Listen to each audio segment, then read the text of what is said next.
Selamlar değerli oyunsever dostlarım. Kaliteli, filtresiz Türkçe oyun videolarının adresi. Bendeniz oyuncunuz Frenk Benjamin'in oyunundasınız ve sizlerle birlikte Kingdom Come Deliverance II serimize kaldığımız noktadan devam ediyoruz. Hepiniz yeni bölüme hoş geldiniz. Arkadaşlar bir önceki bölümde Nabokov'un atlarını, sırrını çözdük ve artık... Ne diyorsun oğlum? Bana öyle demiyordunuz ama yavşaklar sizi. Hans Capone'la konuşacağız arkadaşlar ve artık görevimizi belli bir noktaya doğru götürmemiz gerekiyor. Ve bu geride dönüşü olmayan bir yola doğru gidecek olay. Yani en azından bu görev için öyle olacak. Askeri vali Kozeli Haşek. Bu adamla da antrenman yapabileceğimizi söylemişti. Evet, bir Hans Capone'la konuşalım bakalım. Evet. Looks like we'll eat and drink our fill before going into battle, eh? It'll be mostly a lot of pointless small talk, if you ask me. You're not looking forward to the feast? I'm fed up with this waiting. I'd rather set out right now and wring the fuckers' necks one by one. And above all, I want to put that lying fraud from Nabokov in irons. That makes two of us. We'll get him. Don't worry. I'm sure Von Burgov has good reasons for caution. I hope so. And I'd rather get this messenger business off my back too. Well, get back to enjoying life without the tiresome duties of a nobleman. You bet. We'll live it up when we get back home. But now, let's go and hear what Sorotto has to say to us. I'm hoping for some good drink and crispy roast meat while we listen. Let's go then, before there's nothing but bones and empty pitchers left. Tamam. Güzel. Bu akşam Hans Capone'la konuşacağız.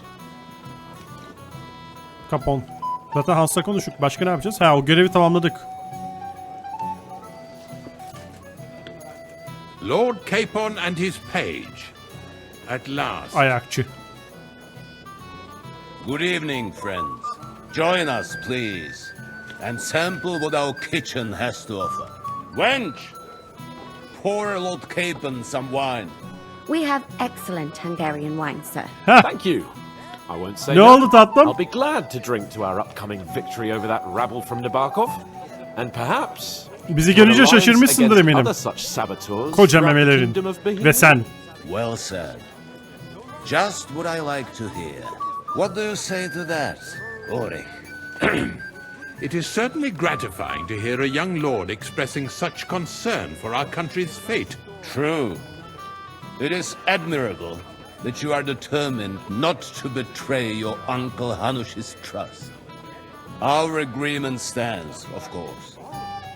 But I'd like to remind all of you here that politics is mainly about making the right compromises, not hasty decisions.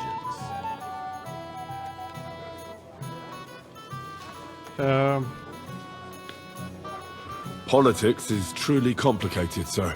It seems that most of all, it takes up a lot of time. The impatience of youth. What do you want for here, gentlemen? My apologies. We meant nothing Başarısız bad mı? by it. It's just that we're duty-bound. And I'm sure they're impatient for our returning rat. All Oha. right. I understand. But now, let us turn to the matter at hand. We discussed this Abi habire long itibar and kaybediyoruz. hard, Ne anlamadım ben bu işi but ya. we came to the Ne dedim de conclusion itibar that the kaybettim? Kötü bir şey best söylemedim thing ki. would be to catch them by surprise. And for that reason, we will set out for Nabokov at the crack of dawn tomorrow. And we will string up the insolent bastard who commands the bandits from the nearest tree. Ne meraklısın sen de More adam wine, sallandırmaya. Lord Chamberlain? No, thank you. The Lord Chamberlain needs a clear head. He will lead the assault on the fortress. What? Sorry, sir.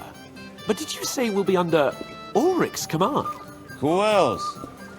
My captain is injured, and I am expecting an important visit. Unfortunately. Aha. And may I know what the Lord Chamberlain's plan is? Of course you may. It's nothing complicated. We'll pass through the Trotsky Gorge early in the morning and reach the fortress Ha, unobserved. iyi dinle iyi. A quick charge İyi will dinle get us over şerefsiz. the palisade and we'll catch that rabble by surprise. Bunu da herkesin içerisinde They konuşuyor olmamız. won't know what hit them. Ha ha! I'm sorry, sir. But isn't that kind of frontal assault needlessly risky? Risky? Peasants with pitchforks could handle that rabble. Have no fear, Lord Capon. that wouldn't be my plan. My friend, send your servant to the smithy for armor and to see Catherine, sir. To see Catherine for wine for the journey. We'll move out as soon as the sun rises. Be so kind and get me another pitcher of the Hungarian wine, will you? As you wish. Just a moment, Lord Chamberlain. Bu kız var ya, bu kız bela olacak my başımıza. last wine today. The next wine I drink will be to celebrate our victory. Your health, then, gentlemen. Eat, drink, and be merry. But don't overdo it. Tomorrow, I expect you to display your knightly valor for our rightful and joint cause. Anything else you need? I'd like to speak to Sir Otto.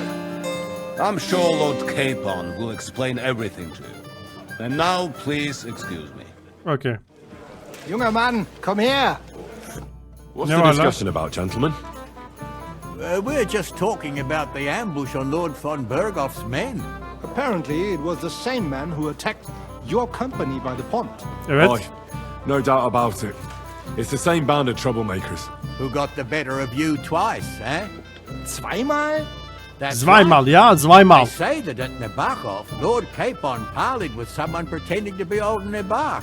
But Dunkov. in fact, it was none other than the leader of those disgraceful scoundrels. Dann ist es ja kein Wunder that puffed-up Capon won't talk to us. He's afraid we'll make fun of him.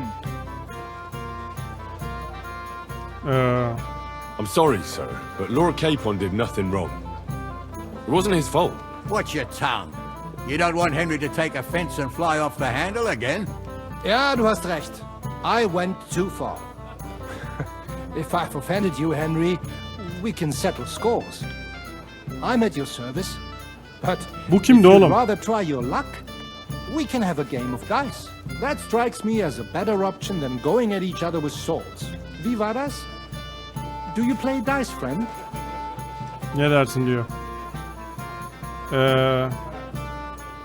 Yok abi, zar oynamıyorum ya. I don't play dice. Das ist schade. Aber was soll man machen? It could have been fun.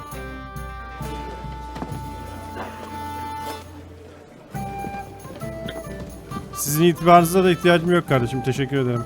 Şimdi bir dakika bakalım. Şimdi burada neler var? Kaponu gör. Ziyafet çek, iyi hayatını kesin çıkar. Şarap için mutfağa git. Zırhını al. İyi bir uyku çek. Tamam. You've got more important things on your plate than I do, Henry? What is it? I thought a good old feast would cheer you up. You call this a good feast? Nothing but puffed up peacocks sucking up to each other, pretending they don't smell of dung. And the Chamberlain. My God. I can't take another moment of that fool. Ne yapalım kardeşim? Sod the Chamberlain. He's a conceited idiot. And how many battles has he won, eh? What can we do about that? Ya bunların da savaş dedikleri de anasını satayım. 3-5 tane çapulcuya Sikko bir kalenin önünde baskın yapmak. Yeah, but what's that got? Because that quill-wielding warrior isn't going to tell me what to do in battle. Arkadaş hakikaten biz bizim tarihimizdeki savaşlara bakıyorum da yani. PUSU'nun intikamını almak zorundayız. But this is the only way to get revenge for the massacre by the pond.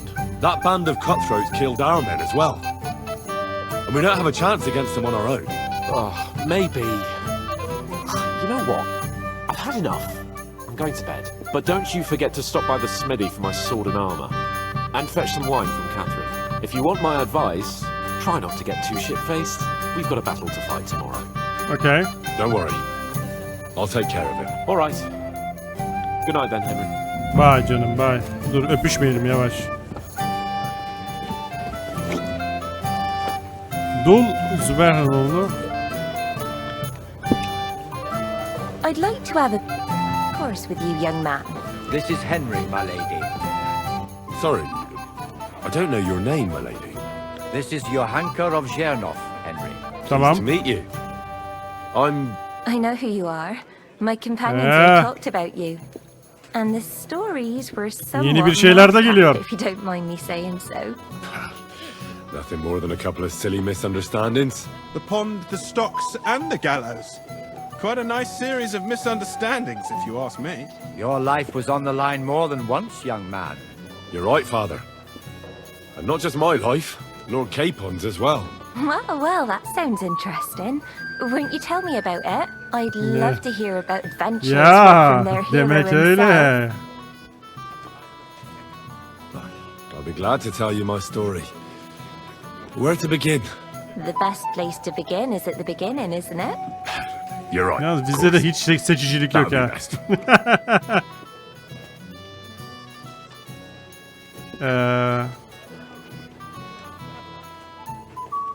Lords Hanush and Radzig entrusted us with delivering a message to Trotsky. It's a long way from our home in Ratai. So we made camp by a pond to bathe a bit before presenting ourselves to the local lord.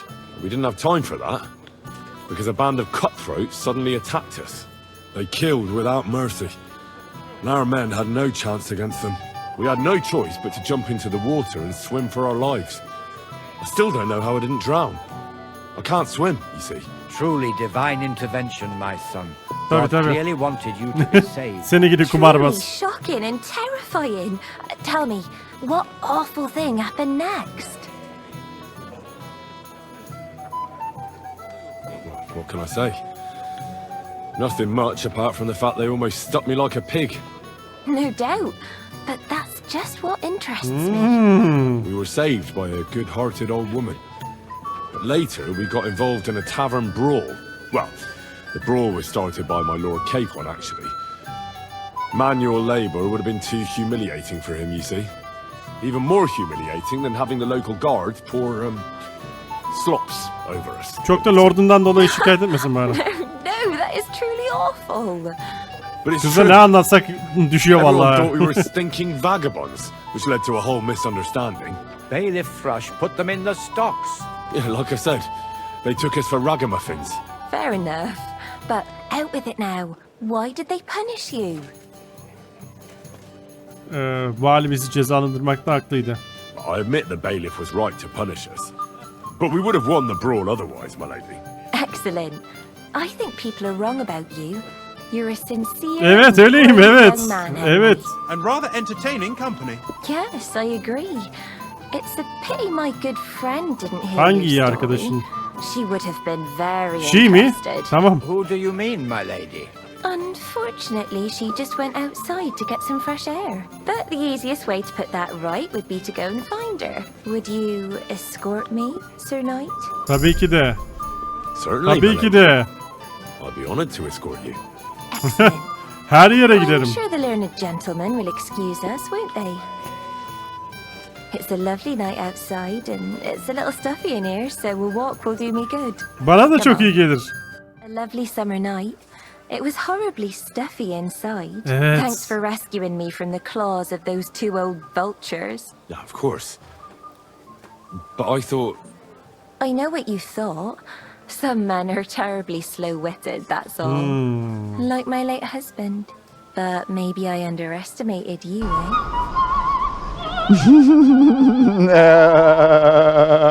Tabii tabii. I don't think you're the kind to fall for pretty poems. Well. Finally an exception that proves the rule. I'm no good at poetry anyway. That's enough talk, silly. Embrace me. Let's enjoy this night. It wasn't made for sleep after all. Evet evet. Aa evet. İşte bu. Anam. Sabah olmuş.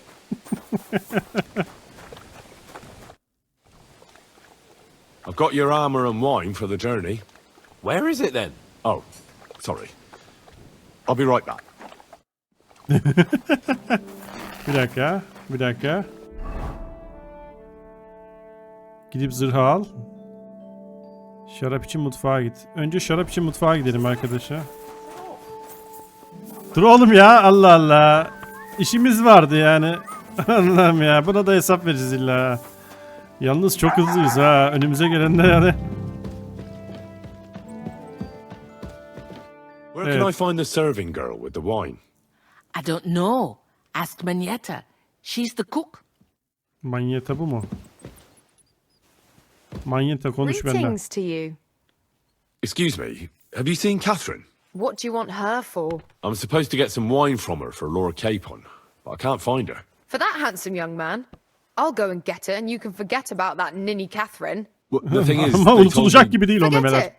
God knows where that cow's got to again. I ain't seen her all evening. Tamam But o don't gitti worry, ya, haber vermeye I'll be gitti. happy to give you wine for Lord Capon myself. I'd just like to ask if you could open the spice chest for me in the meantime. The lock got stuck again and won't open for love nor money. Tamam. Bir bakalım. Sure, I'll take a look at it. It won't be a problem. Thanks. Tamam ne? Take care then. Bitki sandığı hangisi? E mi? Bu mu?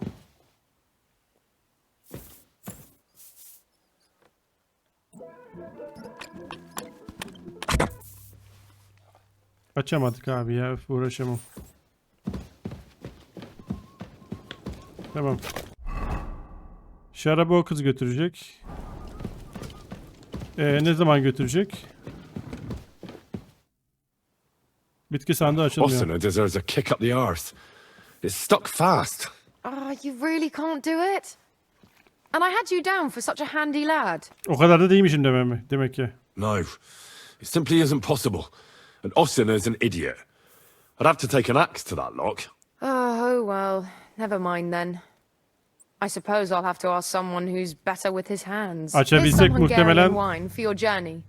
And give my regards to Lord Capon. May the Holy Virgin watch over you in battle. Sağ ol canım. Dönüşte belki Neden? hallederim. Sağ ol. Evet, şarabımızı aldık. Ulan milletin dul karısıyla da yatıyoruz ha. İyice ırz düşman olduk canım. What's the matter, blacksmith boy? Greetings. What do you need?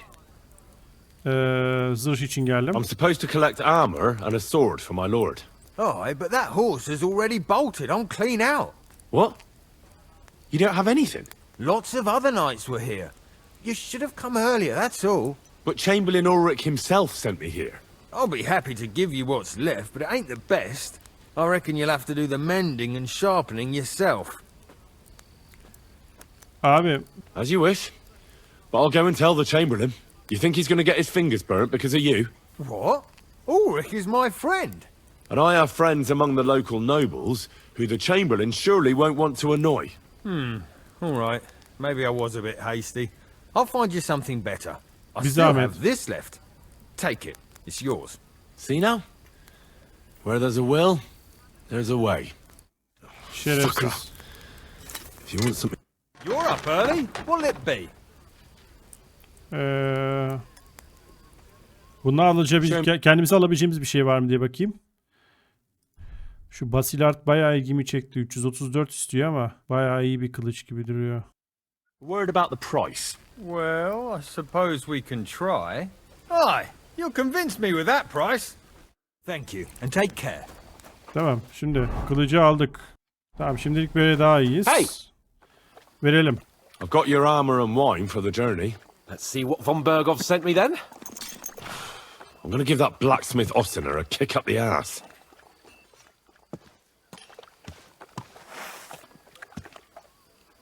İdare eder mi? Biraz kötü bakıyor ama bok gibi diyecek diye düşünüyorum. What do you mean? It's not that bad. Well, if it hadn't been for me... What about you? Ready for battle? Evet ya, gidebiliriz bence. Ready. We can go. Excellent. Mount up then. I can't wait till we smash those whoresons' faces in. Oh, damn it. But so what? Let's go. I can't wait to put that fraud from... With the force we have, we'll take their little fort in a trice. What do you think? I agree. It certainly won't be a long siege. Nebakov isn't Talmberg. Exactly. We won't be needing a trebuchet this time. couple of ladders and a battering ram will do just fine. I'm almost worried the foot soldiers will get it done without us. And I won't even have time to swing my sword. I can't wait to repay them for their kindness. I can still feel the spot in my shoulder where that arrow hit me at the pond. Never mind your arrow. What about the humiliation I suffered? The rope is too good Lan for yavşağa those bak, knaves. yine başladı eski haline dönmeye ya. Ulan hiç akıllanmaz bu herif ya, Quartered at yemin least ediyorum 3 ya. times for what they did. You're right. I'll ask von Bergov to send for a truly skillful executioner. And when we've dealt with that band, Hanush is sure to acknowledge that I've made up for my mistake. Everything will be back to the way it was before. Audentes fortuna juvae. Come to think of it, it was him who told me.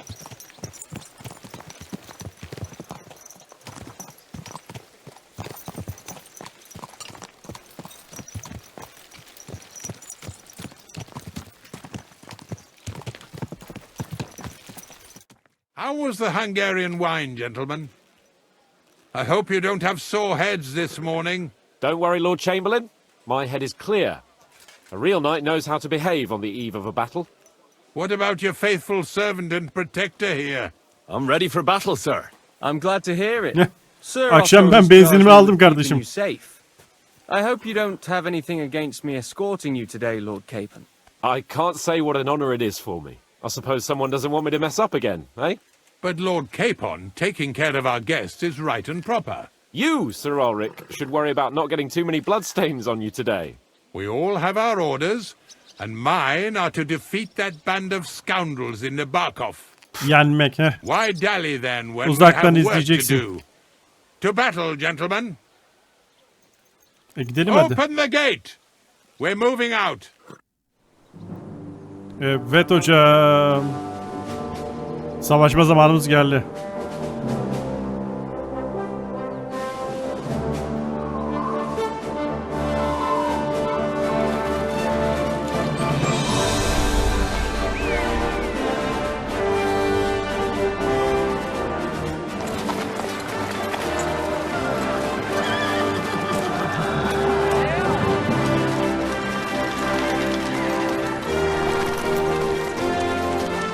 Bizim niye görüntümüz değişti şimdi onu anlamadım yani.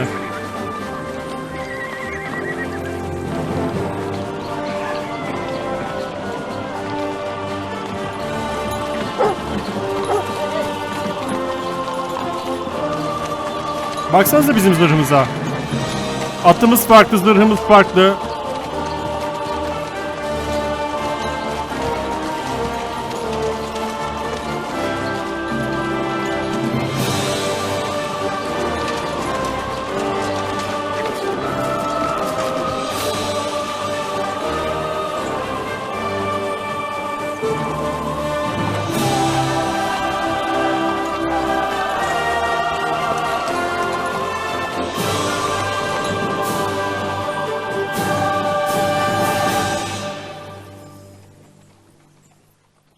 Hadi başlayalım ya kuşatmaya.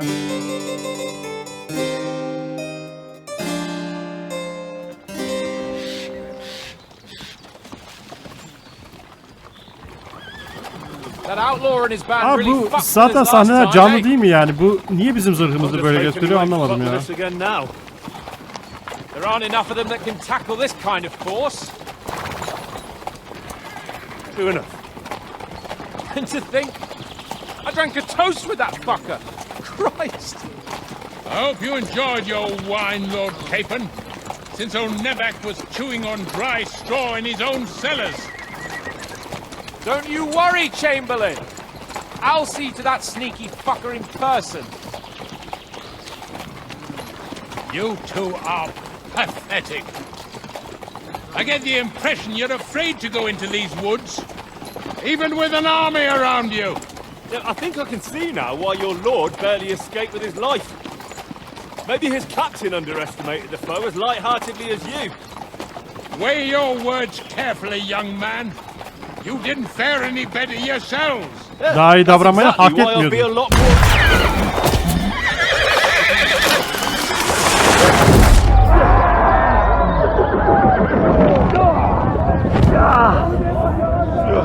Aa, biz niye yere düştük? Bak hemen kaçtı.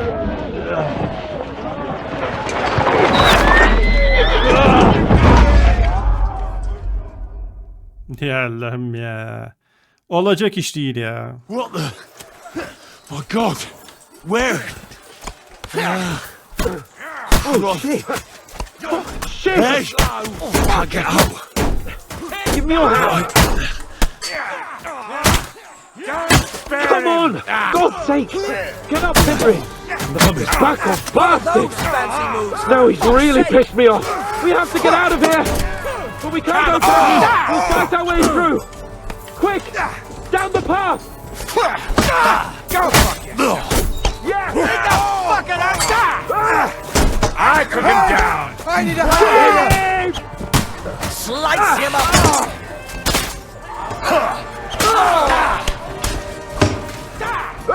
Şerefsizler. Bitireceğim oğlum işinizi.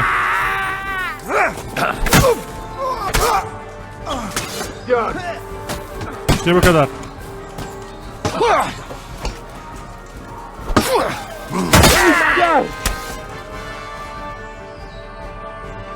Süvari kalkanı. K-Pod, where the hell is he? I have to go to him. Ay anasını satayım ya.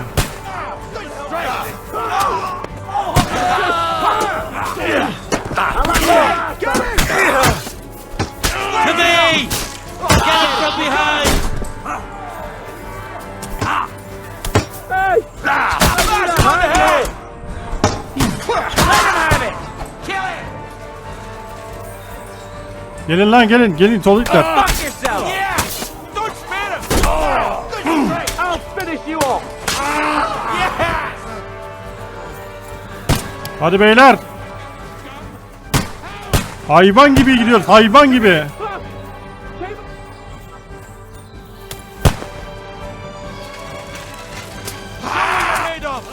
Mother of God! Hey! Henry, cover us! Hurry, you fool! Hey! Hey! I need a hand here! This is all your fault! Shut up! Help me! Quick! I don't know why I'm bothering with you. Ha siktir. K-Pod, where the hell is he? I have to go to him. Allah'ım ya. Öf. Ne oluyor oğlum burada? Henry! Grab the Chamberlain and let's get out of here! We have to get away! So help him! I'm here. I'll help you. Fucking scum! Whoresons! Bastards! Curs! Ya oğlum salak mısın? Help me! Oh, sake! Let's get out of here! Fucking K-Pod, help me! where the hell is he? I have to go to Ya him. arkadaş ya. Yani bir tane ok tutturamadık. Kahya da öldü. Dur Kahya'nın üzerinde bir şey var mı acaba? Dur bakayım. Bakamıyorum Kahya'nın üzerine. Boş yere canımız gitti ya.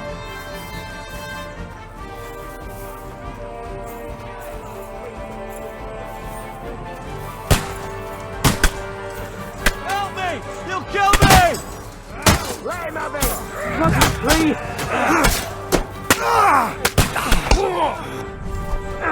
Now I'll show you. Right, yeah! There must be a way through somewhere! Make it fast! Yeah, good! I'm gonna shoot you! Find a way out of here! Sen bizden misin I'll lan? slow them down!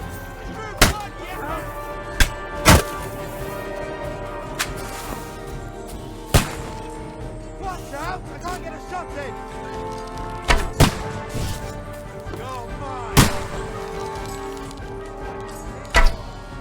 Aa ben nasıl vuramıyorum bunu? We have to get away! Ulan ben şunları indireyim bari. Leave him alone! Help me! Kill me! There's more of them! Bash him on the head! Send my drinking through the blood! Yeah! And now I'll smash another one! Bleeding like a look. Good! Keine Gnade!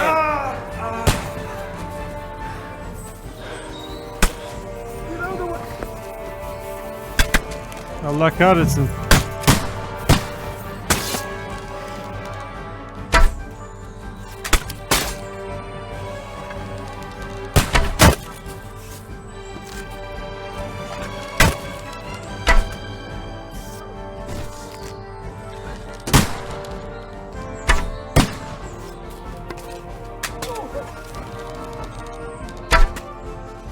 O nasıl ölmüyor? Kaç tane ok atacağım ben de herife?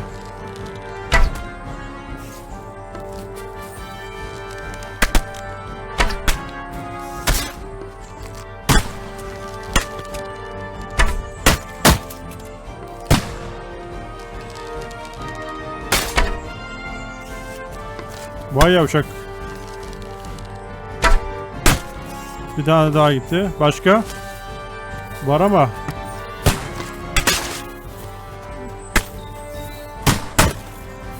Ben gidip şuradan adamları indirmeye gideceğim ya.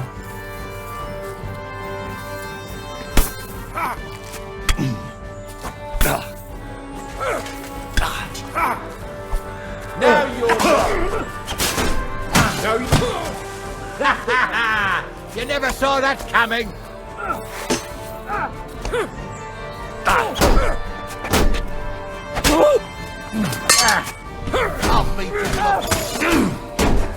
Too slow. You're in a flash. Lan gebereceksin salak.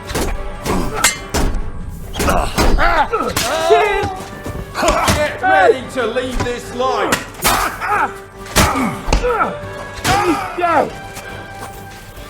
Hadi yürü yürü. Let's go down. We'll lose them on the other side of the stream. Ağzınıza sıçmaya geliyorum oğlum. Nice hit.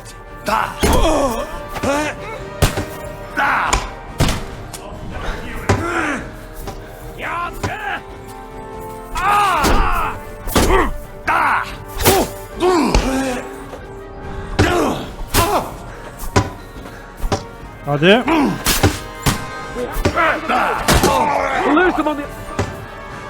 Gidelim.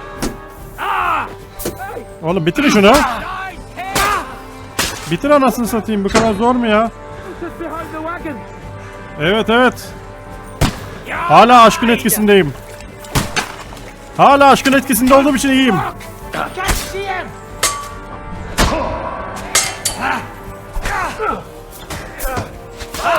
Ne oluyor oğlum?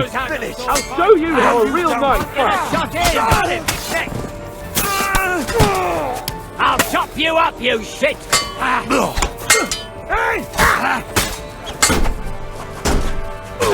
Nicely done! Ulan amma adam öldürdüm ha.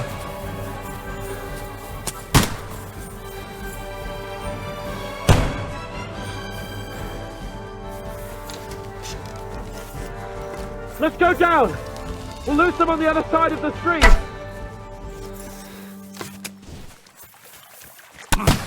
Aşağıdan yürü oğlum aşağıdan. Hasarlı ya, şeyimiz çok hasarlandı. Oh.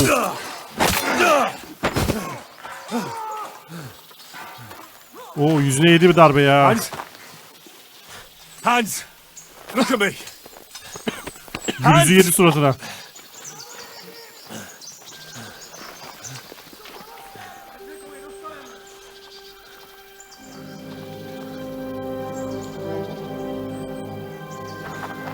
Abi, birilerinin gelmesi lazım artık.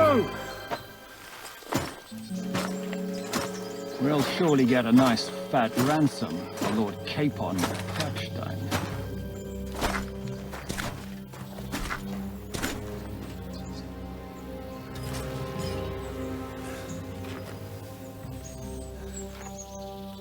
Gelin lan, hepinizi indiririm. Tek tek gelin ama. Take him first. My boy, courage is a thing of honor. But what you're proposing isn't courage. It's foolhardiness. Lan yavşak. Well, better to have honor than to sneak up and ambush people from hiding. It works though. War is a nasty business. And it is better to have your head on your neck and your foe on his knees. Abicim savaşta öyle kurallar yok. Aklını kullanacaksın. Adamlar pusuya düşürdüler bizi. You should have been a knacker. You'd still have your head on your neck. And your own seat in the tavern. Shut your stupid mouth. Sus lan. You have no idea who you're talking to. Yeah, to a weasel. Who shoots from the bushes instead of a fair fight? You think so, huh? Gel tek tek gel. Why dirty your hands with him, Captain? One shot. I'm actually starting to think this young knight deserves a fair chivalrous duel.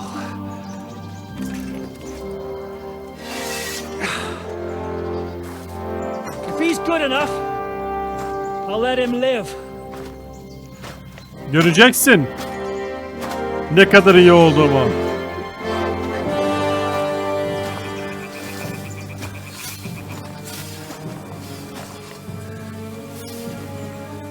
Ama zırhımız kırık ya, çok kötü durumda. So, my boy, let's see what you got.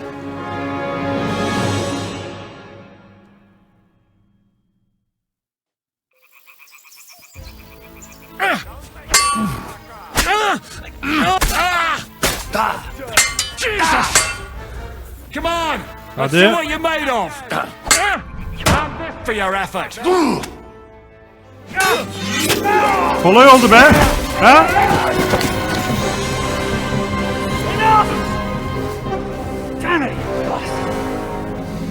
Ha, ne oldu? Yavşak. Kan içinde kaldın. Ha, iyiyim tabi. 3-5 darbeli indirim yeni kılıcımla. Eski kılıç olsa yalnız bu kadar olmazdı. Yeni kılıcı almamızın faydalarını şu an canlı bir şekilde izliyorsunuz. Jishka'nın façasını çizdik ya. Aa, gözü çıktı herifin.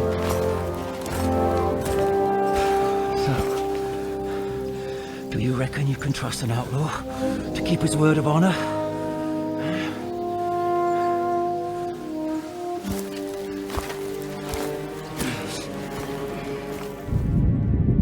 Abi ya, karaktersizlik ya. Tam bir karaktersizlik örneği.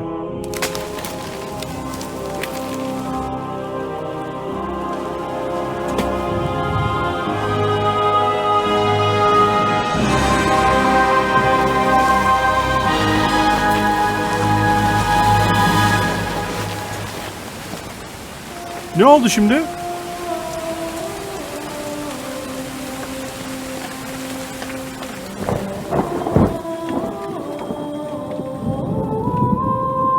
What the fuck was happened?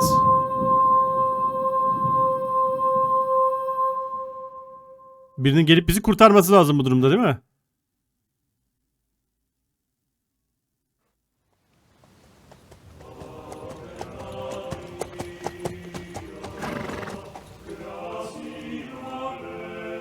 The best laid plans of men don't always come to fruition.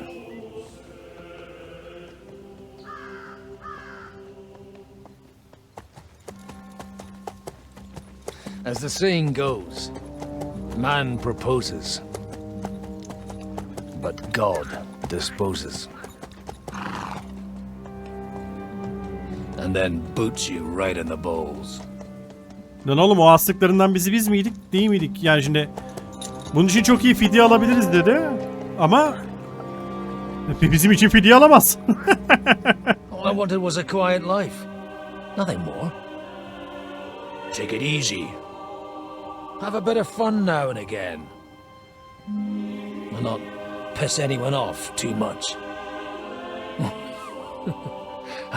Apart from the use-its bailiff. Evet, bu bizim bölümün başındaki, oyunun başındaki hanlardan biri. Takıldığımız. Burada 2 tane şair vardı. Well, you know how it is. And they complained about me to the man up above. What? Him? No. The bishop!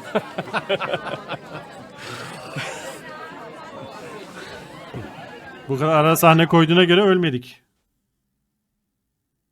And then they kicked me out, saying I was a disgrace to the parish. Yetiyi etkinleştirdin, zor ölüm mü? A man has to enjoy himself from time to time. They couldn't just kick you out for nothing, though, could they?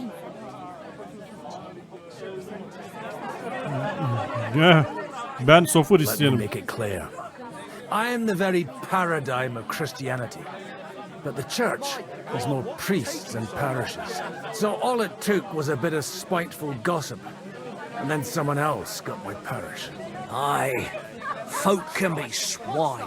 So actually, it suited me fine when Anush and Radzig's boys went missing. And I could hit the road to look for them. My nag Bibiana is happy to stretch Oğlum bu her bizim legs yaşlı halimiz mi? even though she's well past her prime. She's so unused to it. When I Ama tied değil her ya. up by the gate here, she nearly gave me a kick. What boys are you looking for? If you don't mind me asking. Bu şey ya. Aramaya geldi bizi. It's no secret. I need to find them. So I'll be grateful if you can tell me anything. Bunu bir ara sahnede görmüştük arkadaşlar. Bir It's these two young fellas kadınla that recently birlikte set olmuştu off da a şarap Trotsky arıyordu. letter and haven't Yarı come çıplak. back. One's a blue-blooded fledgling and the other's a smart-ass smith. Does that ring a bell? Ah, sucker. Everyone who was at the Semine wedding knows them two. They Evet, buraya da caused geldim. such a ruckus that they was nabbed and locked up in Trotsky. Well, I never. I'll go straight there then. Well, father, the thing is, a big force left the castle this morning. And they were ambushed in the ravine near the Barkov Mill. A terrible massacre. Folks say all hell broke loose there. Folks do like talking about hell. Seriously. I heard the Trotsky Chamberlain himself copped it, and his whole company with him. And most likely, your friends and all. I'm sorry. What? Who's that? You said they were locked up. How could they be in the Chamberlain's company? Annie and Kuba from the Barkov Mill saw it. They managed to get away when it all started. And I think they said they saw them two there and all. Ask them yourself if you want. They're in the barn round the back. Kuba took a hammering, but he's well enough to talk. They could be mistaken though, couldn't they? Well, if you want to be sure, you can go and see for yourself, father. The ravine ain't far from here. From the inn, follow the road east till you get to a big crossroads. And at the chapel there, head down towards the forest. Oh, by all accounts, them bodies are still lying there. I hope to God it was over quickly for them. Surely not all of them. Those two lads are as tough as old boots. Yeah. Çok değil ama. I'll go and ask around, and God willing, I'll get them in one piece. Hope dies last. I'm sorry I haven't better news. Ya geç tamam ya Safe tamam. travel. Geç. Çok uzattım muhabbeti. Aye, come to think of it, it was him who told me.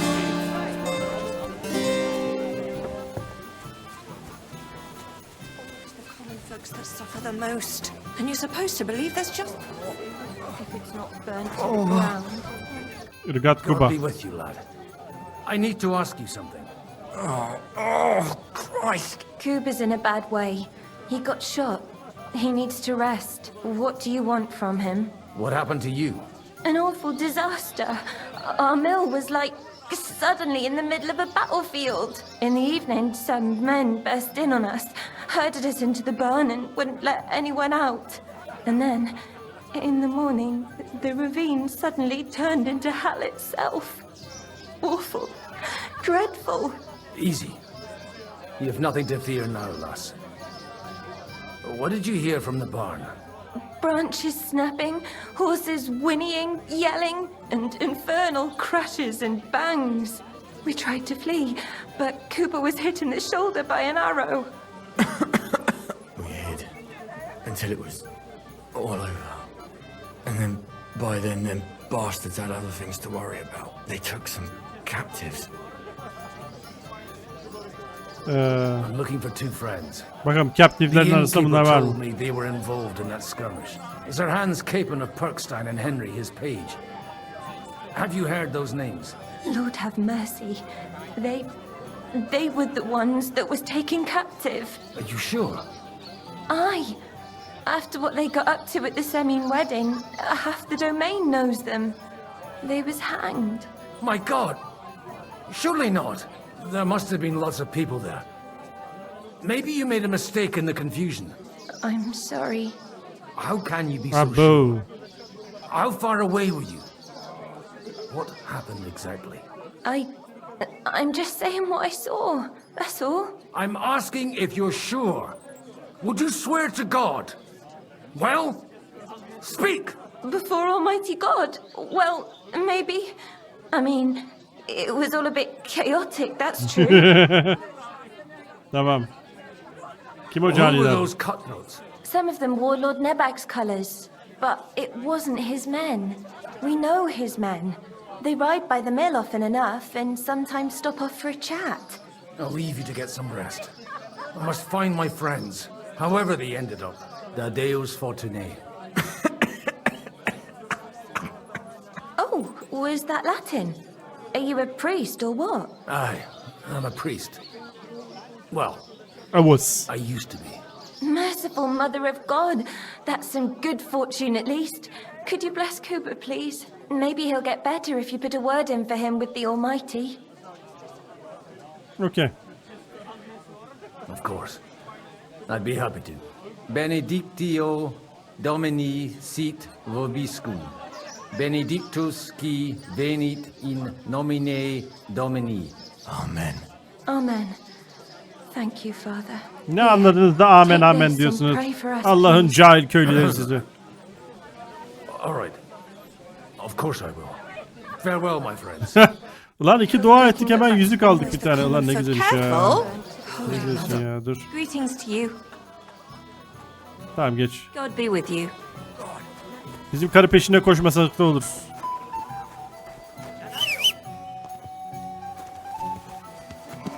Atımız olmasaydı bir zaten derdim az siktir oradan filan. Atsız gidilir mi lan bu yol? Dur. Dur bakalım. Şuraya gideceğiz. B'ye doğru gideceğiz. B nerede lan?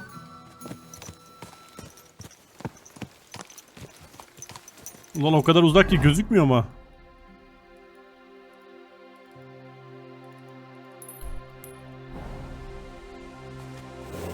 İyi de ben niye bu şeyleri göremiyorum? Affedersin de. Mesela şu an arkam dönük. Bu tarafa doğru gideceğiz. Tamam gidelim bakalım.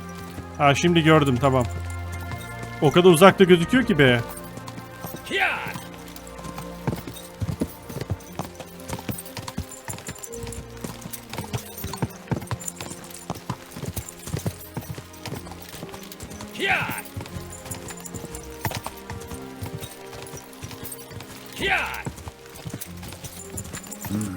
Come on. Let's go. Go! Quick! Yeah!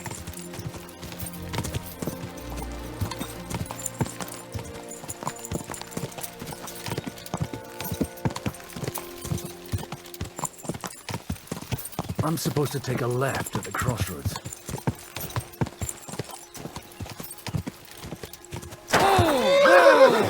Evet şimdi bir tekrardan bakacağım bir. Şuradan sola döneceğiz arkadaşlar. This must be that chapel. Now to the right and down to the woods. Evet.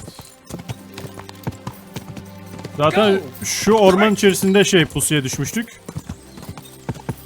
Tam olarak da oraya doğru gidiyoruz şu an. Evet bu ağacın devrildiği yer. They use the trees as cover.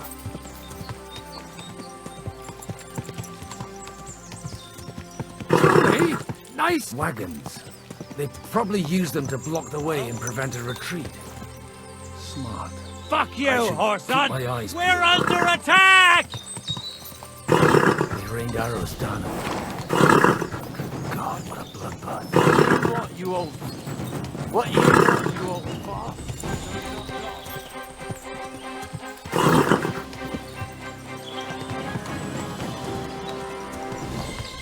Bu salaklar da hala atla peşimizden koşuyorlar. Bless their souls. And they blocked their way forward as well. They were trapped. The man who planned in any case, the innkeeper wasn't exaggerating. Bayağı öyle var ya. Turkish raiding parties swept through here. Damn it! Hey, I told you quite clearly to stay in the forest. You're welcome to anything you find up top, but stay away from here. God be with you, lad. I'm not one of those corpse looters. Listen, One more step, and it'll be your last, old man. Calm down. I don't want any trouble. I'm looking for someone. Oh? And who do you serve? The Lord God, my son. And wine, every now and again. Or ale. I'm not fussy. What are you saying? You're a priest? You don't look like no priest. I hear that a lot. But it's God's truth. So who are you looking for, Father? I'm looking for my friends. And I want to make sure they aren't among the dead. Can you take me to your commander? All right, follow me. Eric can decide what to do with you. Tamam. Move it, idlers. Bury them properly so the wild animals don't get to them. Eric! What are you doing here? You're supposed to be on guard at the mill. I made it quite clear. I want that fucking rabble kept out of here. Who's this? Your pa? No, sir. He says he's a priest, and he's looking for someone. So I thought... Quiet! You, speak! Who are you? And who are you looking for? Godwin. I'm a priest and I'm looking for my friends. Or their bodies. And what exactly do you want from me? Now that I've introduced myself, I'm keen to know who you might be. You may have introduced yourself, but I don't know why I should believe you. Whoever heard of a priest with a sword under his belt? I get your point. De omnibus est dubitandum. Let's just say I'm whatever I need to be at the moment. A priest, a warrior, a tireless lover. After all, the Lord helps those who help themselves, eh? Well, you know how to preach. Biliyoruz. Maybe you really are a priest. Maybe. I'd like to ask what happened here. What do you think? A battle is what happened, and the best side won. Us. Now I've got to clear up this mess. Sorry, this might sound stupid, but I've just arrived and I've no idea what's going on here. Who did you defeat? The cream of the local fiefdom. That bastard von Burgo threw everything he had at us, but it wasn't enough. It looks like you crushed them badly. Did you leave any survivors? I don't think so. So if your pals were against us, you'll find them in that pit there. I hope not. I don't think you'd throw a nobleman into any old hole. Nobleman? Aye, a nobleman. I'm looking for the Lord of Perkstein in this page. The Lord of Perkstein? Sir Hans Capon of Perkstein, and Henry of Skalitz. The captain took some prisoners with him, but I've no idea if it's them. You'd better hope it is. Right then. My name's Eric, and I'm in command here. Excellent, Eric. I'd like to see the prisoners. Will you take me to your captain? We'll see. Have you brought a ransom? I still don't know if they're dead or alive. So first, I want to see them. Right, fellas, we'll finish this. If you want Ne to oldu? keep your head on your shoulders, clear off on the double. Bunlar şey askerleri. Did you hear what I fucking said? Get lost, or it'll end badly. I won't take orders from you, you dog! We're Bu outnumbered. ortalık karışacak. We can take them, and then I'll take you to our prisoners. Deal? If we survive. Let's see if you're as good with that sword as with your tongue. Come on then, you Umarım assholes! saksoyu kastetmiyorsundur kardeşim.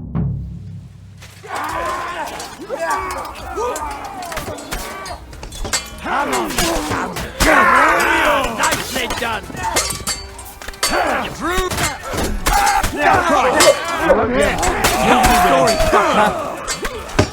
Take that, you shit! Slice him up.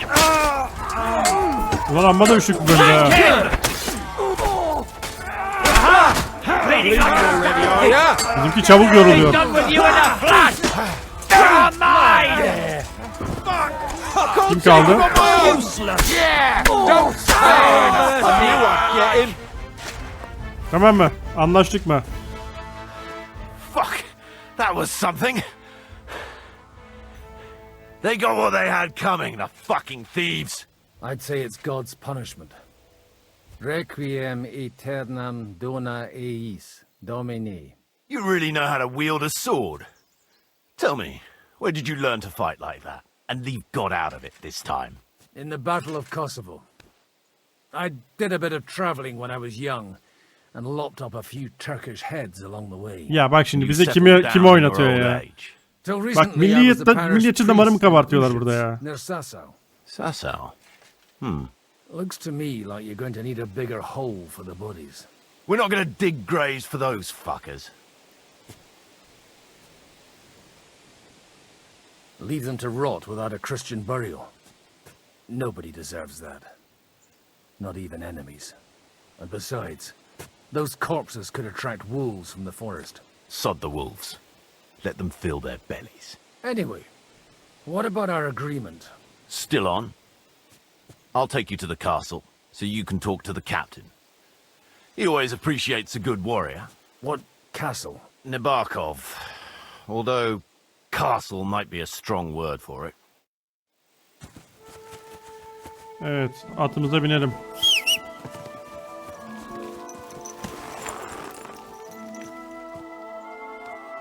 Yürü lan, nereye gideceksen yürü hadi.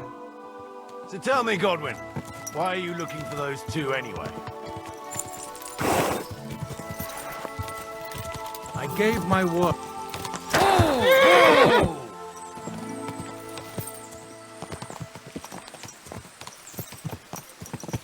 Tamam takip et yapamadım bir türlü. Soru sorarsa en azından görelim. Yalnız biz yine alkollüyüz biraz sanırım. Ama bize alkolün verdiği bir güç mü var onu anlamadım. Look, that's Nabarkov up on the left. Tamam. You of the whole valley. Now tell me, do you ride as well as you wield a sword? Let's see. I'll race you there. Yeah!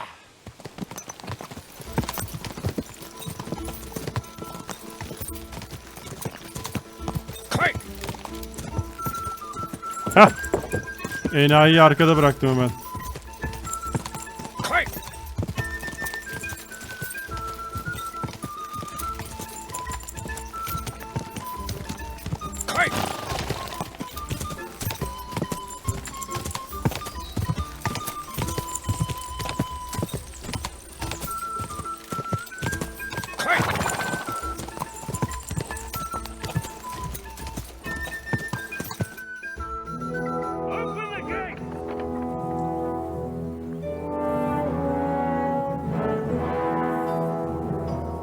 Where's the chief?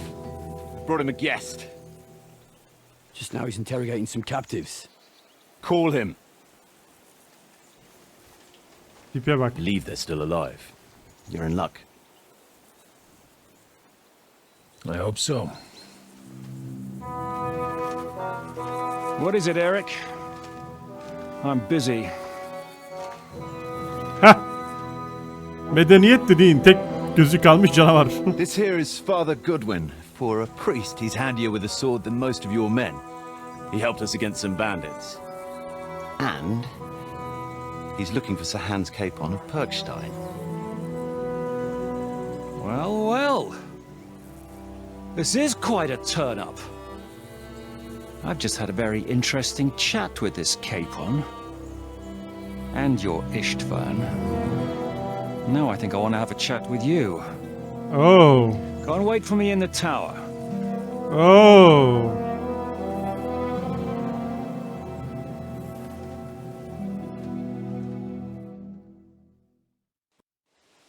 Evet.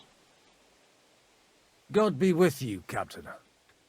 I expect you're the master of this fortress. You surmise correctly. Who are you? And to what do I owe the honor of your visit? As your man-at-arms Eric said, I'm Father Godwin. I'm in the service of Sir Hanush of Lipa, and I'm looking for his nephew. Hanush of Lipa, eh? Interesting. Did I hear correctly that you're a priest? You don't look the part. Ne credas aurum, quid resplendent ut aurum. Perhaps not, but I am. And who are you, sir? You don't need to know my name. I'm a knight, and that should be enough for you. Conversing with a man without knowing his name is a little awkward. But so be it. Am I to understand, Sir Knight, that young Lord Capon is alive and well and is in your captivity here. You understand correctly. And he's in better shape than I am. I don't have this bandaged eye for fashion. That page of his did this to me. It doesn't pay to underestimate that one. He's one of the few who can hold his own with me, whether sword fighting or boozing. Boozing? You're a proper priest, then. Unfortunately, the bishop had other ideas. I have a feeling that's just one chapter in your colored history. Am I right? You don't need to know that. I won't confide in a man who won't even introduce himself. You have my friends, and I want them back. Direkt konuya So girdim what do ha. you do about that? Straight to the point, eh? Evet. You're a man after my own heart.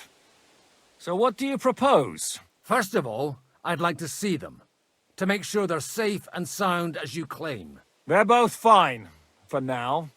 You have my word. The word of an unknown knight? That's as much use to me as the word of a dubious priest with a bloody sword in one hand and a wineskin in the other is to me. Sizin adamının götünü kurtarayım derken Put it kana another bulandım. way, Sir Knight. I don't know what happened here exactly, who you are, or what your quarrel with Otto von Bergau is. But I guarantee you that those two greenhorns won't interfere with your plans, and you have no reason to hold them. I'll have you know, these two greenhorns came with Otto von Bergov's army to conquer this fortress. And they were the most dogged of all his men. And I have to admit, the best as well, as my eye can testify. I've no idea how they got mixed up in everything. But they only came here to deliver a message. Makul seçenekleri seçmeye çalışıyor ama arkadaki adam da esniyor. On the opposite side of the Lord of Lipa. So if that pair joined up with him, they must have had a damn good reason for it, believe me. But that's by the by. It's over and done with. Release them. I'll take them away and Sir Hanush will be in your debt. Tell me, father, what price does Sir Hanush put on his nephew? How much do you have in mind? You're not even able to name a figure. What kind of negotiator are you? I'm not a negotiator. I have a task to fulfill, and that's what I intend to do. I was afraid at first that if anyone was going to hold them captive, it'd be von Bergau, and I'd have to party with him. Ah, well. Man proposes, and God disposes. This whole story of yours sounds to me rather suspicious. How am I to know you're not von Bergov's spy? Ne yapmamı istiyorsun anasını satayım Maybe ya? I Ne should throw yapayım? you in the same cell with Al that buyur. pair. Excellent! At least I'd get to see them with my own eyes, and not have to put up with any more horse shit from a lying cyclops! Enough! To hell with you! You've got no ransom, and you don't want a parley. Aman We're done buraya kadar here. boşuna mı gittik? Be glad I'll let you leave in one piece. You won't get rid of me that easily. Rebellion! They're attacking! I came here to get them, and that's what I'm gonna do. Hadi bakalım. Looks like you know how to use a blade. Fighting Turks will teach you that. Abi ya hep ne ya? Kosovo. Hep de Türkler.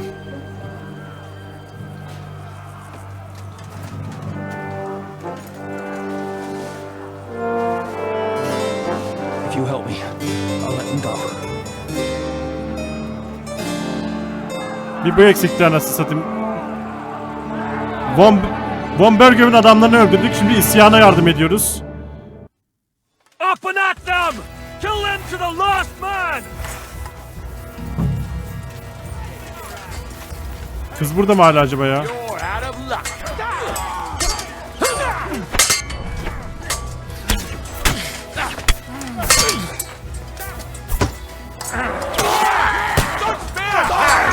Got it! You gonna fuck with us? No eyes out. Take that, scum! Die, you swine! Penalty for rebellion! Yeah, had it. Smash his face in. You won't. Courage, coward! Hadi bakalım. This one is still left! Hey! We'll finish this quickly! Slice him up! Back him on the head!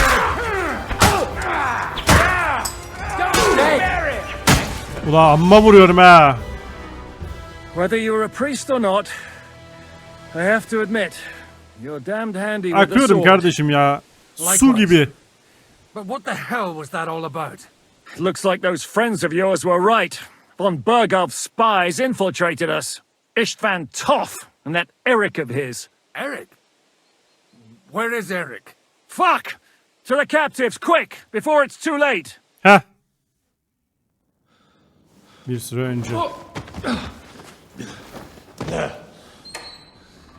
Tabii ki de böyle bitemezdi yani, bir zahmet.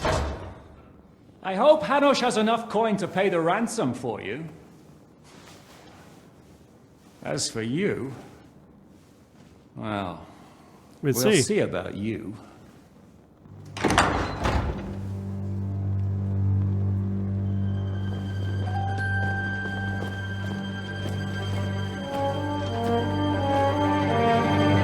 You! Tough! You swine! You're lucky I can't get to you, you treacherous cunt! Bark at me, you dog! Who the hell do you think you are? Where's my sword? Who is this? Bori. Man. Surely you're not going to listen to some vagabond? What, but you think you should listen to Sigismund's bitch? Enough! What's he talking about? You clearly don't know your own men. Although this one is Sigismund's man. We've already had the honor. They're making up shit to avoid the gallows! So that's why you were so keen to avoid that battle. We were defending the castle as you ordered! Throw him in the cell with Nebak. I'm sure you'll get on just fine together. You're making a terrible mistake! We'll see about that. Zhishka, you want it at the gate?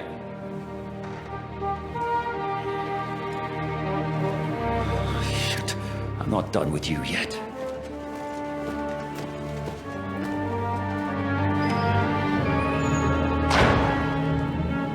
Çok ilginç. Ya bu adamın buraya denk gelmesi çok ilginç. Neyse artık olan oldu. What do you want here, you swine? I'm doing what I do best, and you're getting in my way again. Fate, I suppose. We have the same fairy godmothers. Whores. You dog! You're in the mood for jokes? After what you did here in the fortress? Give me one good reason I shouldn't strangle you on the spot. Strangling your rescuer would be a mistake, Yaramir. A big mistake. And most likely a mortal sin. Rescuer? What are you on about? Why do you think you're still alive? Thanks to me. I persuaded Zhishka not to get rid of you for good. Don't listen to him. He's a liar and a traitor to this land. And a loyal servant of King Sigismund and our Sir Otto von Bergau. Just like you, sir. Or am I mistaken? Otto von Bergau? Indeed. While these two support that drunken, good-for-nothing Wenceslas, like that bastard Zhishka. Why did you help him then? It was a direct order from Sir Otto. What order? Gain Zhishka's trust and stop his perfidious raiding once and for all. Unfortunately, getting away from here in time and warning Sir Otto about the trap was harder than I expected. And that's why I'm locked up here now. In any case, you wouldn't be alive without me. Believe me, sir. Okay. Don't believe him. He's a common bandit. He did the same at my hometown. Attacked castles, murdered, and plundered.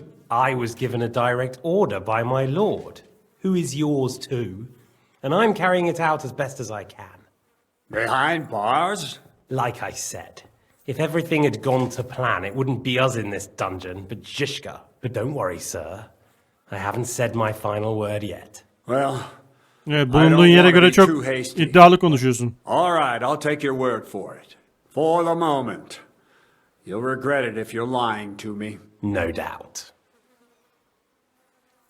Where's my sword? Your sword? You're still bothered about that? It's only a piece of iron. I have to admit, your father did a good job on it, though. Beautiful work. His last. You won't look so pleased with yourself when I'm gutting you with that sword. I'm not sure you'll get the opportunity, to be honest. If either of us has a chance of getting out of here alive, it's certainly not you. Don't try it on. You fled from Talmberg like a thrashed dog. And if it's true you're working for von Bergov, you haven't done too well. All your men are dead, and you're here in a cell. For the time being, wait and see. Ha! I get the feeling you touched a nerve there, Henry. This vermin doesn't have a backup plan. I'll be free before you know it. And how do you intend to get out of here? Surprisingly, I have better prospects than you two. And waiting for a ransom is only the last resort. Who would pay a ransom for you? Don't tell anyone, but how about the man who sent me here? And he's close by. Unlike Lord Hanush is at the other end of the country. Zhishka would have to be out of his mind to release you. Really? People like Zhishka know coin is more important than revenge. You can't pay a band of mercenaries with nice feelings. Besides, seeing what happened, I don't think Zhishka is going to want to stay long. And I wouldn't expect him to wait around until a messenger brings a ransom from Ratai. One way or another, he won't have any need for you. Either of you. And that's when my time will come. Evet, şunlar toparlansın arkadaşlar. Are you afraid? Bölümün nihayetine I'm gonna erdireceğiz. get you. No one's yet built the gallows I'll swing from, boy. I don't think Henry's planning to hang you. He's more likely to rip your gut open. And I'll be glad to help him.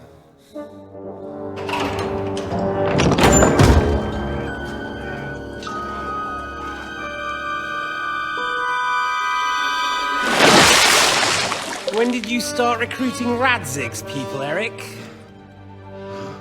Lan anasını satayım. Lost your tongue? I think he was looking for this. Aha. Swine! You better hope your father pays a nice fat ransom. Rot in hell!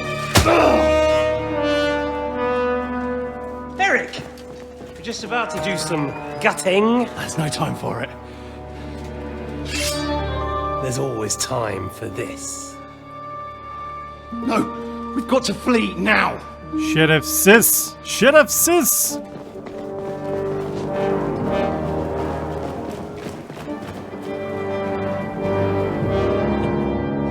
There'll be time when we meet again. What the fuck was that? Fuck it! Lan herkesi kurtarıyorlar, bir biz kalıyoruz ya.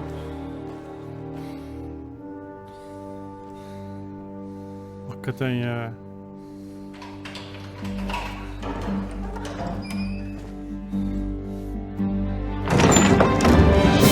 Hele şükür be. Praise be to our Lord Jesus Christ. Gentlemen! It's Godwin!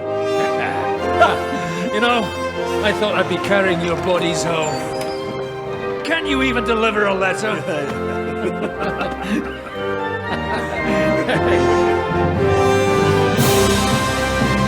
Hele şükür biri bizi kurtardı.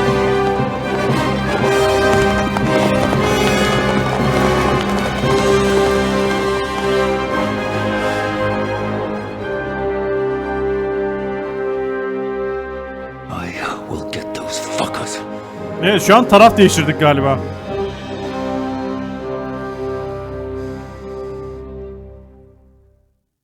They're riding to Trusky. You were right. All you had to do was trust us. Trust you? When you came at me with von Bergov's army? Sorry, but my eye doesn't see it that way. Maybe we wouldn't have come at anyone with an army if they hadn't tried to kill us earlier and weren't cozying up with that bastard Istvan.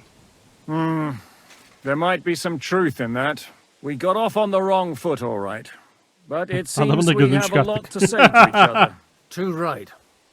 I have to admit I'm getting a bit lost in all this mess. You're not the only one. Well, let's start with you, Captain. You know all of us, but we don't know you from Adam. I am Jan of Trotsnov, also known as Zhishka.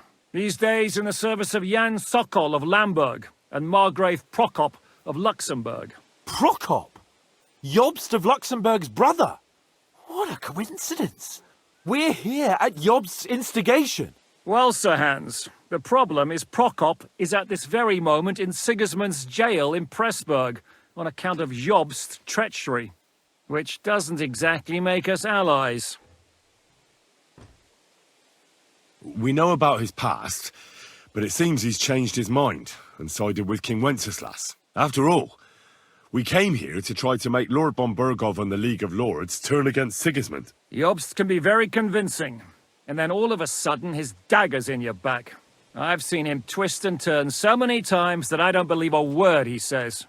Be that as it may, what you said means we, here and now, really are on the same side. Aynı bölüm içinde aynı adamları katlettik, aynı adamlarla kanka How it olduk. came about that instead of delivering a letter, those boys joined our enemy. Von Burgov maneuvered us into it. It was easy to win us over. Zizka here attacked us first, and then von Burgov. And Istvan was with him too. And Istvan was actually working for von Burgov all this time. Where did you pick up that bastard, Zizka? When I came here, I was putting together a band and he turned up, along with Eric and a couple of others. You recruited him? Just like that? Biraz basit olmuş galiba. When you do what I do, you don't get to choose from the best, but the worst. And he was good at our trade. So good, I didn't notice he was setting me up. Senin görevin If ne you're ki? in Sokol's service, as you said, what exactly is it you're doing for him? Waging war, as you've no doubt noticed. There's a fine line between waging war and marauding. As a man of your experiences must know, war takes many forms. And since King Wenceslas and Prokop are imprisoned and the Czech noblemen are useless, we're doing the best we can alongside Sokol. We're making life difficult for the traitors who are in league with Sigismund. And Otto von Burgov is traitor-in-chief. Okay.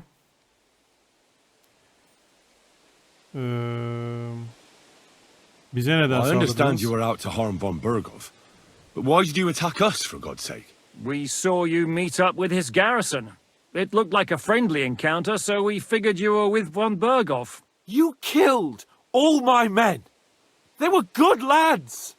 And you killed my men. Though some of them were far from good. War is a nasty business, Captain. What happened, happened.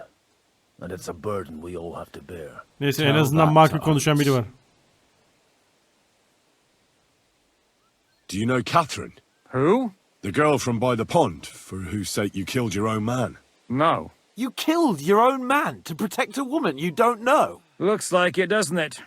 Nobody has tried anything of the sort since, so they got the message. Yeah, war is a nasty business. Men kill each other, I get that.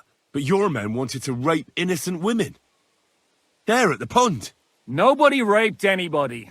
I personally made sure of that. Well, that is true. You killed one of your own. Like I said, in my trade, you don't work with the best, but the worst. It's hard to keep them reined in sometimes, but I do my best. As you saw with your own eyes. En azından bu konuda doğru, haklı. Von Burgov'u öldürmesi. Bunları mecburuz arkadaşlar bu diyaloglara. As you know, we almost succeeded. But just making his life hell was enough. Making sure he lost as much coin and manpower as possible so he couldn't help Sigismund. And we hit him where it hurt, believe me. So you were doing the same as Toth was doing in Sassau, in Sigismund's service? Or maybe even von Burgov's? I suppose so. I also understood from what he said that he'd been harassing the enemy a bit too, but he didn't say who that was. Now it's clear why. Harassing a bit? No offense, but you're a dabbler compared to him. Istvan took Talmberg Castle. He assembled a huge force and almost seized control of the entire Sassau region. The whole region had to band together to put an end to his mischief. And did you? I should say so. You see then, this whole region also banded together against me. And did they stop me? And who did you say the dabbler was?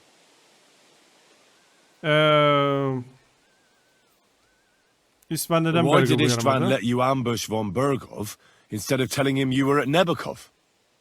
If he's on his side. Well, that's not so mysterious. It all happened so fast that he didn't have time to do anything.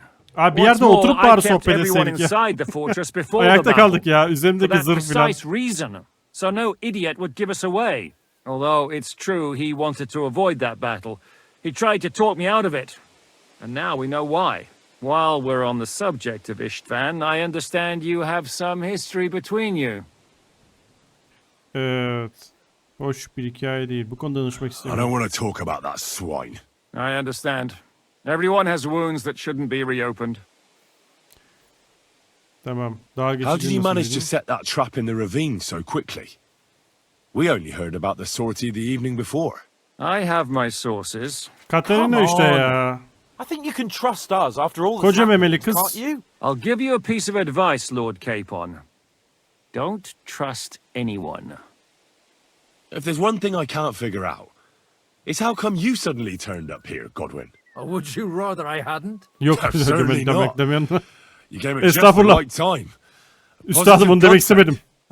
I have the feeling it wasn't God who sent you, but my guardian Hanush, eh? He dropped by to see me just as the bishop was kicking me out of my parish. He said you'd been gone Pompa yapıyordu, suspiciously pompa. long, and I was wondering where I was going to live.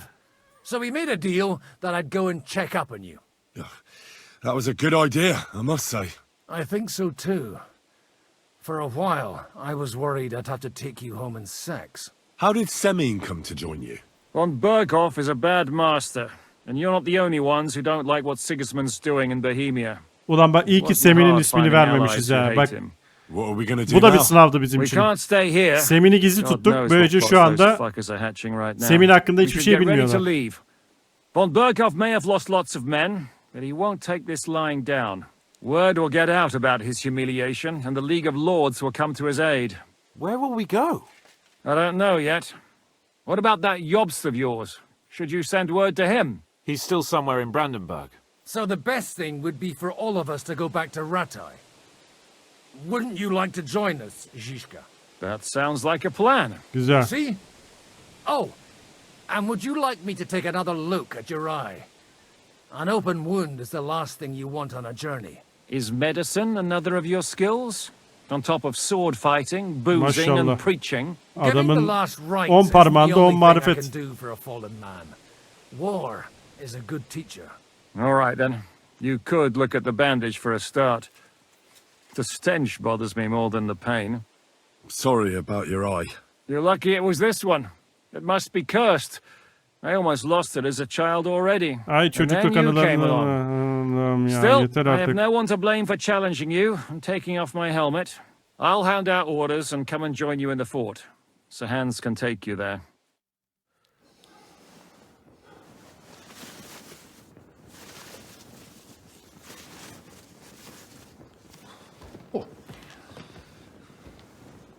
Oh, oh, God. Holy shit! Don't worry. I'm sure it doesn't look half as bad as it feels. It started to fester. I'll have to clean that out. Evet. Onun için de tabii alkol. Just get it over with.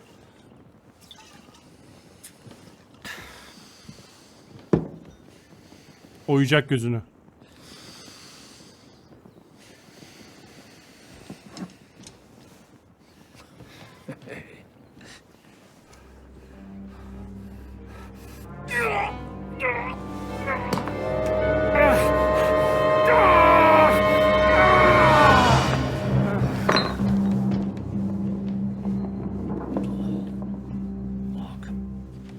Tamam. Gözü çıkarttı. Pörtletti. Ve Tanrı'nın elçisi görevine başarılı bir şekilde tamamlamış olduk arkadaşlar. Şimdi Tanrı'nın parmağı görevi başladı. As long as it doesn't fester, it'll be all right. So, he won't go blind? He won't lose his eye. He just needs to get a good night's sleep. We all do. We're leaving early in the morning before von Bergov comes and kicks us out. Can we help somehow? Aye. Go to bed and no more fighting. Teşekkürler. Keep your hands off our Clara. Got it? But if you really want to be useful, you can help Clara, Bluster load the seviştiğimiz car. kız. I think I know where we're most needed now. Ama ben yine de yanına gideceğim tabii ki de. I'm going to need your help. Leave me out of it. I'm still seeing stars from that bang to my head. I'll be happy to help. What can I do? We should say a few words for those who can no longer hear anything. And dig their graves. Bu uzun iş. Evet sevgili dostlar. Bu bölümümüzü de burada sonlandırıyoruz artık. Biraz uzun bir bölüm oldu ama sonuna kadar görmemiz gerekiyordu. İzlediğiniz için teşekkür ederim. Yeni bölümde görüşmek üzere diyorum. Kendinize iyi bakın. Oyununda kalın. Hoşça kalın. Abone olup bildirimleri açmayı unutmayın. Bay bay.